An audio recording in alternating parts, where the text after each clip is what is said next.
It's the last week of August, and the tomatoes are telling on you. The lower leaves have gone yellow. The top of the plant still looks alive, but what's coming off the vine now is smaller than what you picked in July. And down between the stems, the ground has gone hard. There's a crack running through it wide enough to lay a pencil in, so you walk out to the shed. And there on the shelf is the bag you opened back in June, still about half full. Before you carry that bag out here, walk down the row with me for a minute. There's something I'd like you to feel with your hand first. If you've been gardening for years, reaching for that bag makes perfect sense. It's what most of us were taught. Plant looks tired, plant gets fed. That's not a foolish instinct. It's a caring one.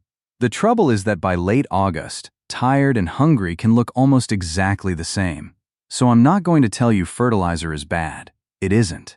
I want to ask a narrower question. Whether it's the first thing this particular soil needs, this particular week. Here's the way I've come to think about it. Soil isn't a bucket we keep pouring things into. It's more like a house. It has plumbing, and a roof, and something living inside it. And when a house isn't working right, the answer usually isn't more furniture. There are 7 things your soil may need before September. Most of them are free, or close to it. And somewhere along the way, I want to mention 2 things people commonly do to their shrubs at the end of August. One of them helps. The other one usually doesn't. Most folks pick the wrong one. But before we add anything at all, let's find out what's actually going on down there. 5 minutes. You already own everything you need. First thing, take a hand trowel and open a little window in the soil, about 6 inches down, off to the side of a plant rather than right against the stem. Then put your finger in the hole, not the surface. The surface lies to you in August. It bakes dry by noon, whether or not there's water underneath. What you want to know is what it feels like at the bottom of that hole. Cool and slightly damp, or dry all the way down. And use a trowel for that, not a full-size shovel. No reason to bend over a long handle to answer a question you can answer on one knee. Second, and this is the one I like best, find a piece of pipe or an old plastic jug with the bottom cut out, open at both ends, about the width of your hand. Press it into the soil a couple of inches, pour in some water, and watch the clock. If you're using a tin can, mind the cut edge. Wear a glove and lay a scrap of wood over the top before you tap it down. No sense taking a nick out of your hand over a soil test. There's no right number here. I can't tell you it ought to drain in 4 minutes, because your soil isn't my soil. What you do is run it in the bed that's struggling, then run it again in the bed that's doing best. Same garden, same afternoon. The difference between those two is the whole answer. That's really all we're trying to find out. Third, and this takes about a minute, pick up a pinch of damp soil, squeeze it, and push it out into a ribbon between your thumb and your finger. If it crumbles right away, you're sandy. If it makes a long ribbon that holds together, there's a good bit of clay in there. Worth knowing, because clay shrinks when it dries, which means a crack in the ground doesn't always mean somebody's been walking on it. And there's one more 10-minute job I want you to do before September. The frustrating part is, the answer may take a week or 2 to come back.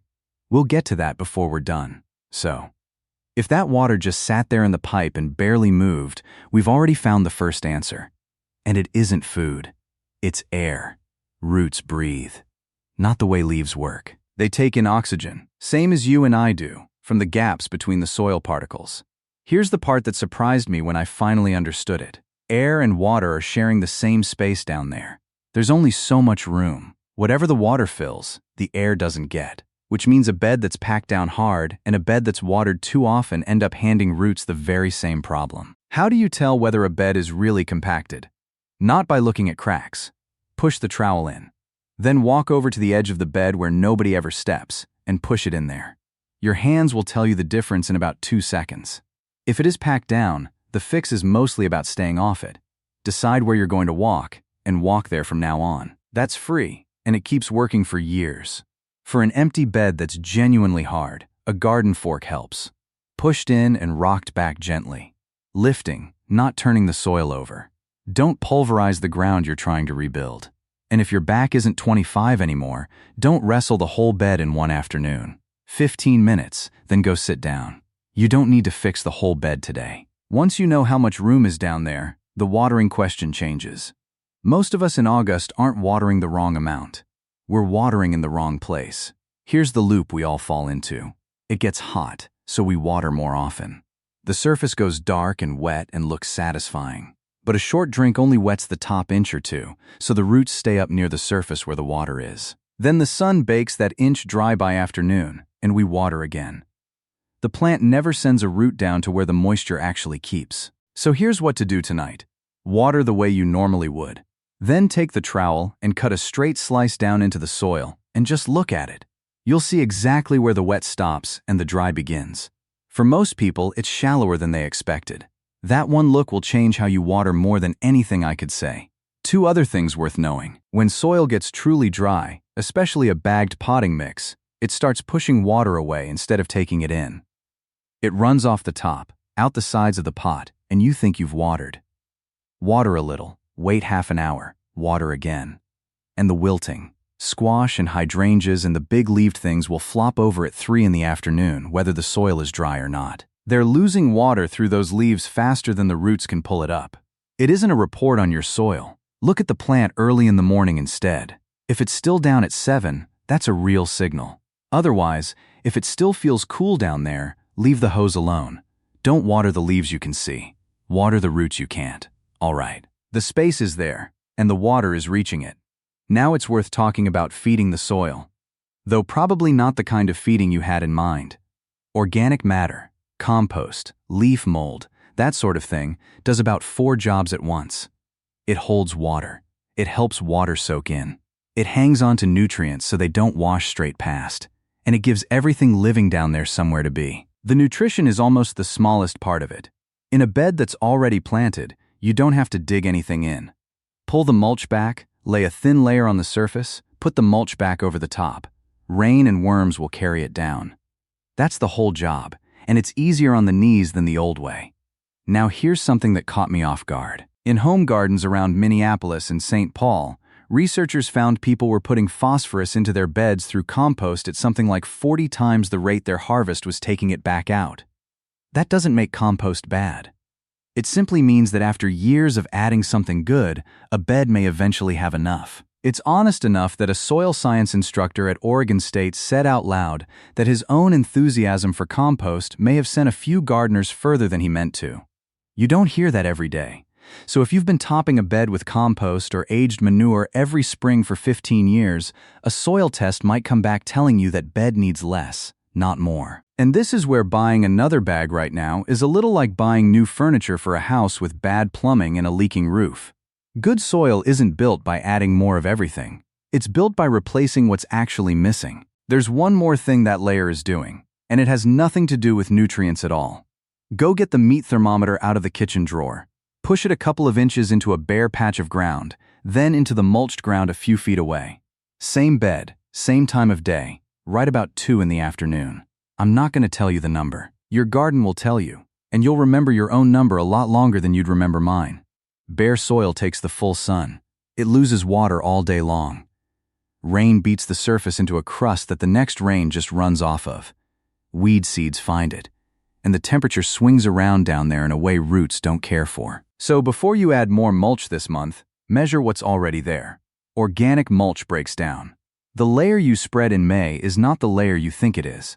2 to 4 inches suits most gardens, though on heavy clay that already holds water, stay toward the thin end of that, and keep it pulled back off the trunks and the stems. The other thing about mulch, and I don't think anybody says this enough at our age, it means less bending, less weeding, less dragging the hose around. Sometimes the best garden job is the one you discover you don't need to do. If you can see bare soil, nature sees an empty parking space. Now walk over to the bed where the beans came out 3 weeks ago. Cleaned off, raked flat, nothing in it. Honestly, it's probably the tidiest bed you've got. That's the one I want to talk about. We were all taught that a clean bed is a well-kept bed. Above the ground, that's fair enough. But underneath, an empty bed isn't resting. It's quietly losing something. Here's the simplest way to put it. There are fungi living in your soil that grow out in fine threads and connect themselves to plant roots. They reach into places roots are too thick to go, and they bring back phosphorus and other things the plant would have trouble getting on its own. It's an old arrangement, and it suits both sides. But those threads live on what living roots hand them. When there's nothing growing, the network fades. Bare soil is not resting soil. Now, I want to be straight with you about where that comes from. The clearest evidence is out of farm fields, corn and wheat, big acreage sitting empty a whole season. We're borrowing the principle here. I won't promise you a measurable difference in a backyard bed, because nobody has shown me that. But the biology is the biology, and giving those roots something to work with costs a few dollars. So what do you put in an empty August bed? Fall vegetables count. Turnips, kale, spinach, lettuce. Those are living roots, and you get to eat them. For most people, that's the easiest answer there is. If the bed is just going to sit until spring, then a cover crop. And here's a small thing worth knowing. Radishes get recommended a lot, and they earn it. They punch down through hard ground and hold nutrients in place. But they don't host that fungal network the way the grasses do. They don't do every job, which is why a simple mixture usually serves the soil better than any one plant on its own. Throw some oats in with the radish and you've covered both. And oats have one quality that's just about perfect for us. Up in cold country, they freeze out over the winter. Michigan State's extension folks note that oats generally winter kill up there. They turn brown, they lie down, they become a blanket. Come spring, there's nothing to cut and nothing to dig in. You plant right through it. If you're somewhere mild, though, know that oats may live through your winter and turn into a spring chore. Worth checking before you sow. The timing is loose. 6 to 10 weeks ahead of your first frost is plenty.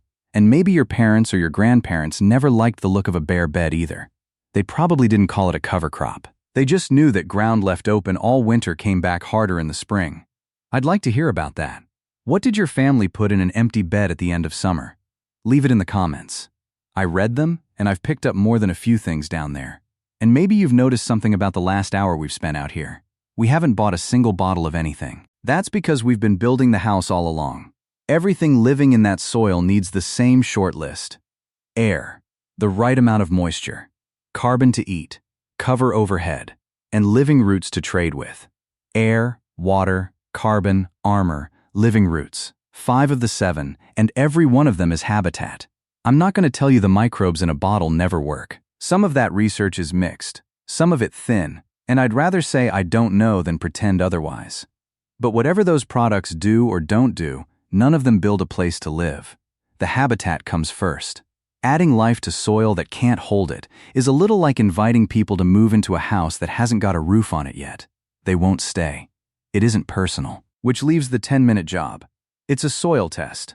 Some of you may remember when sending a little box of garden soil to the county extension office was simply part of keeping a garden. It's an old habit worth bringing back. Here's why it matters. Picture 3 gardens on the same street, all with the same yellow leaves. In the first one, there's a real shortage of something, and feeding it is exactly the right move. In the second, the root zone is bone dry 8 inches down, and no fertilizer will fix that. In the third, the nutrients are all sitting right there in the soil, but the acidity is off and the plant can't take them up. Same yellow leaf. 3 different causes.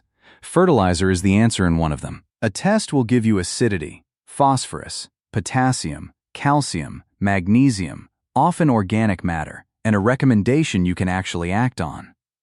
One quirk. It usually won't hand you nitrogen the way it hands you the others, because nitrogen moves too fast to pin down. And those 2 things people do to their shrubs at the end of August. Wisconsin and Penn State both advise against a quick release, high nitrogen feed this late in cold regions. It can push out soft growth right when the plant ought to be settling in. Though it's the shortening days that really run that clock, not the bag. The other one is the mistake. Some folks cut off the water to harden the plant up for winter. Linda Chalker-Scott at Washington State has pointed out that the roots of trees and shrubs don't go dormant, and they need water right up until the ground freezes. Put down the fertilizer. Keep the hose. There are real exceptions. Containers. Vegetables still setting fruit. A shortage you've confirmed. A long, warm season still ahead of you. Just don't feed on reflex because the garden looks tired.